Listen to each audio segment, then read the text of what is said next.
રાજકોટમાં હનુમાન મઢી ચોકમાં રઘુભાઈ દ્વારા પૌરાણિક રાસ ગરબાનું આયોજન।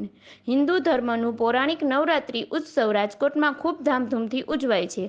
બાળાઓ ટ્રેડિશનલ તેમજ પારંપરિક પહેરવેશ પહેરી સાંસ્કૃતિક રાસ ગરબામાં ભાગ લેતી હોય છે। ગત રોજ પારંપરિક ભુવા રાસનું આયોજન કરવામાં આવ્યું હતું। ખોડલમાં તેમજ ચામુંડામાનું ઐતિહાસિક પરંપરાનું દર્શન બાળાઓ દ્વારા કરાવવામાં આવ્યું હતું। માતાજીના ભુવા રાસ જોવા લોકો મોટી સંખ્યામાં ઉપસ્થિત રહ્યા હતા। લૌકિક અલૌકિક ગાથા સાથે ભુવા રાસ અને ચંડમુંડ દૈત્યનો સંહાર કર્યાના દ્રશ્ય રમણીય બન્યા હતા।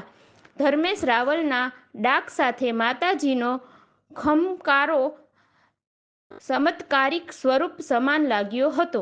સાંસ્કૃતિક અને ધાર્મિક ગરબા રાસ જોઈ લોકો મંત્રમુગ્ધ થયા હતા। રિપોર્ટર દેવ ટંકારિયા, રાજકોટ।